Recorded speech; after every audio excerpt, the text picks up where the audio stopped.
Assalamualaikum warahmatullahi wabarakatuh. Perkenalkan, nama saya Dina Miladia. Saya merupakan salah satu anggota dari kelompok 2, yang mana di sini saya akan menjelaskan subbab keempat, yakni landasan sosiologis etika dakwah.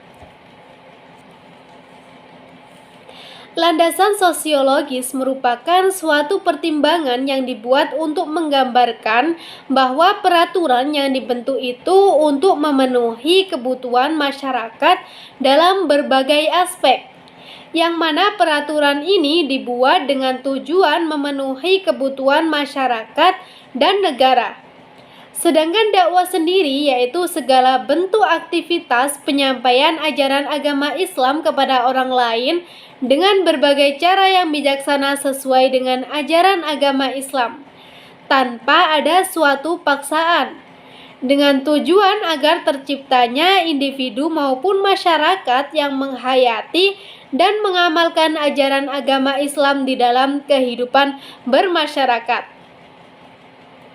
Sedangkan etika dakwah merupakan ilmu yang mempelajari arti baik, buruk, dan apa yang seharusnya pantas dilakukan oleh manusia, tujuan mana yang harus dituju, dan menunjukkan jalan yang seharusnya dilalui. Dalam etika dakwah ini dirumuskan sebagai ilmu yang mempelajari aspek-aspek yang mendalam mengenai kegiatan berdakwah, yakni menyampaikan ajaran agama Islam kepada orang lain sesuai yang diajarkan oleh Rasulullah SAW. Selain itu, pertanggungjawaban moral dalam kegiatan berdakwah dan kepuasan dalam perbuatan berdakwah, sehingga masyarakat dapat dengan mudah menerima pesan dakwah tersebut, dan tujuan dakwah pun akan tercapai sesuai dengan rencana yang telah dibuat. Akan tetapi, ilmu dakwah ini bukan hanya sekedar ilmu yang menjelaskan gejala-gejala alam ataupun sosial, dan bukan hanya ilmu yang menggambarkan tentang realitas sosial yang telah terjadi apa adanya tanpa tujuan untuk perubahan masyarakat sosial ke arah yang lebih baik. Tetapi ilmu dakwah ini merupakan suatu ilmu yang memiliki tujuan untuk mengubah masyarakatnya kepada hal yang lebih baik lagi, baik itu dalam etika, moral, perbaikan kehidupan bermasyarakat, dan relasi sosial kemasyarakatan yang berbasis pada nilai-nilai ajaran agama Islam yang telah diyakini kebenarannya. Nah, landasan sosial etika dakwah. Dakwah merupakan suatu lembaga atau aktivitas sosial yang dapat menyeru masyarakatnya ke ranah kehidupan yang lebih baik lagi, yakni dengan menggunakan nilai-nilai ajaran agama Islam yang sesuai dengan Al-Quran dan Sunnah yang telah diajarkan oleh Nabi Muhammad SAW. Sehingga kegiatan dakwah ini tidak dapat diabaikan atau dianggap menjadi suatu hal yang kecil. Lembaga ini harus tetap memiliki atau selalu membawa khidmat pada hal kebaikan, etika, moral, kesucian, keadilan, dan kebajikan yang sesuai dengan syariat ajaran agama Islam. Telah terbukti bahwa lembaga dakwah ini sudah seringkali menyelesaikan masalah-masalah yang telah terjadi di masyarakat, seperti masalah kebodohan, kemiskinan, kekeluargaan, perdamaian, perekonomian, pengangguran, dan lain-lain.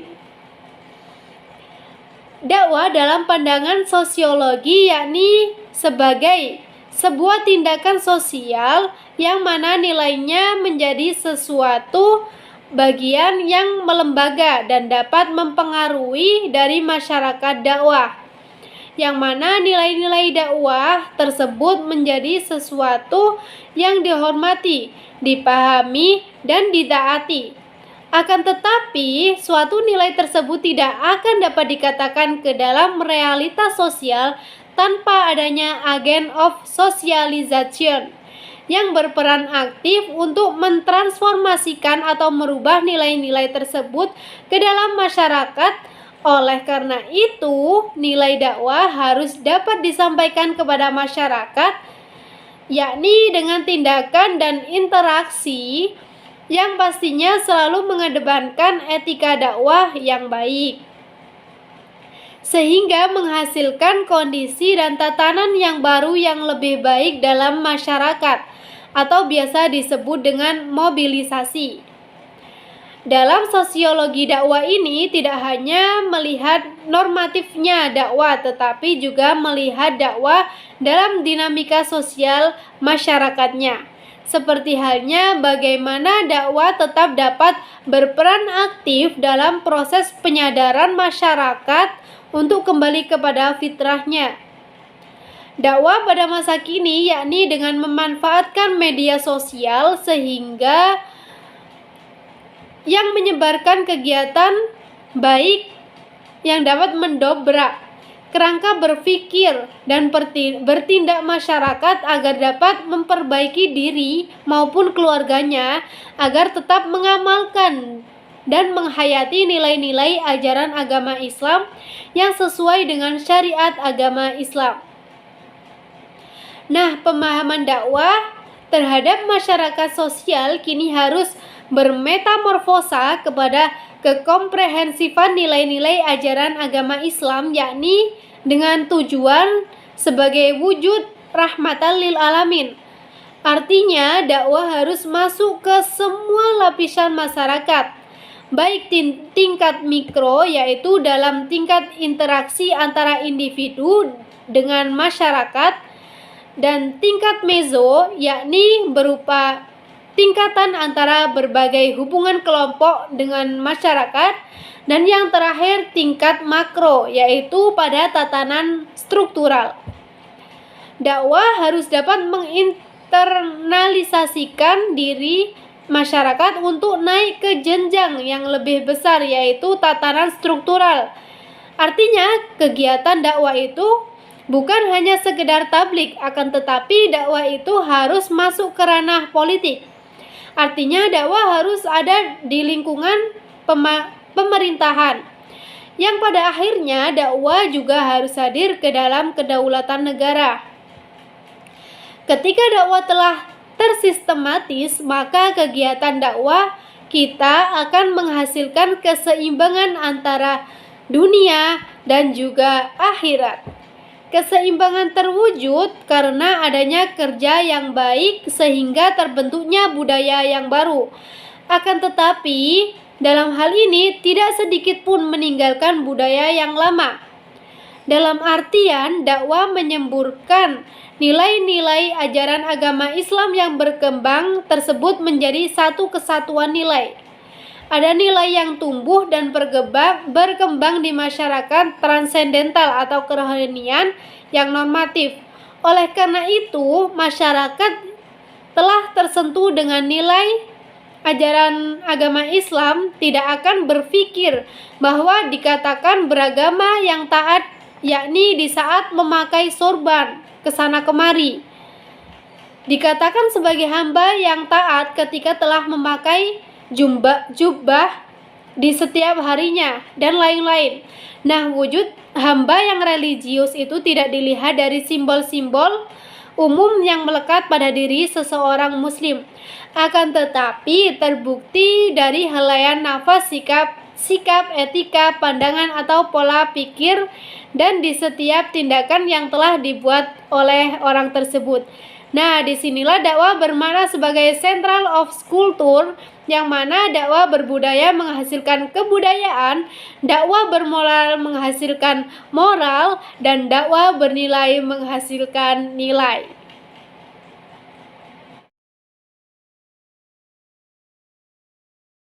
Dakwah dalam interpretasi sosiologi. Yang pertama, dakwah sebagai proses sosial. Proses sosial merupakan suatu cara berhubungan antara manusia satu dengan manusia yang lainnya, atau perorangan dengan kelompok-kelompok lainnya, saling bertemu dan menentukan sistem dan bentuk-bentuk hubungan. Dapat dikatakan juga sebagai hubungan yang dapat menghasilkan pengaruh timbal balik antara sosial dan politik, politik dengan ekonomi, dan hukum dengan lain-lainnya. Setiap kelompok maupun anggota dalam proses sosial tentu terdapat salah satu anggota yang nonkonformis, sebagai kelompok yang menyimpang dari nilai-nilai kebenaran. Nah, disinilah dakwah datang sebagai agen of social engineering dengan tujuan untuk bertindak mengarahkan masyarakat yang nonkonformis ke dalam kelompok konformis, baik itu dalam segi budaya kearifan lokal maupun dalam nilai transendental. Maka disinilah dakwah sebagai proses dalam upaya penyadaran dan penyeimbangan manusia sosial agar bisa menjadi manusia yang tidak menyimpang dan tetap menjalankan nilai-nilai ajaran agama Islam. Yang kedua yakni dakwah sebagai interaksi sosial. Interaksi merupakan salah satu hal yang sangat penting dan menjadi dasar dari proses sosial. Tanpa adanya interaksi, maka kehidupan sosial kemasyarakatan tidak akan bisa terwujud. Saling berjabat tangan, saling menegur, sharing, diskusi, menyapa, dan lain-lain, itulah aktivitas yang tergolong dalam interaksi sosial. Sedangkan dakwah dikatakan bentuk interaksi sosial karena dakwah merupakan suatu proses tindakan sosial yang dapat merajut hubungan sosial yang dinamis, baik itu antar individu, antar kelompok, maupun individu dengan kelompok, yang mana melibatkan timbulnya suatu komunikasi dan kontak sosial. Sehingga sampai saat ini dakwah semakin mengglobal di kalangan kehidupan manusia. Komunikasi dan kontak menjadi salah satu syarat utama dan bahkan menjadi indikator kesuksesan dari pelaksanaan kegiatan dakwah di masyarakat. Yang ketiga yakni dakwah menjadi tindakan sosial, yakni manusia sebagai makhluk sosial tidak dapat hidup jika tanpa adanya suatu interaksi.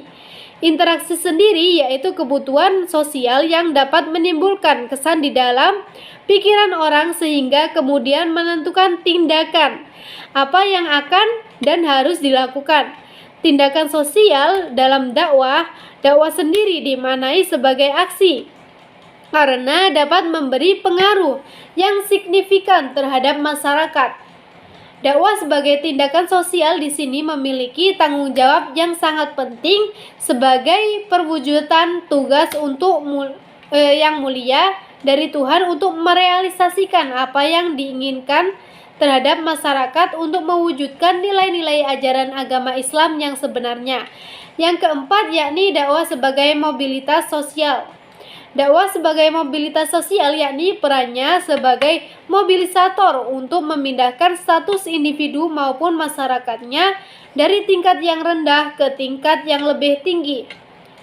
Dakwah dimaknai sebagai mobilitas sosial yakni sebagai mobilisator untuk memutus mata rantai adanya dominasi kelas antar masyarakat, dengan tujuan agar masyarakat dari kelas manapun itu derajatnya sama demi tercipta keseimbangan sosial kehidupan. Dakwah sebagai mobilitas sosial dapat mempercepat tingkat perubahan masyarakat ke arah yang lebih baik lagi.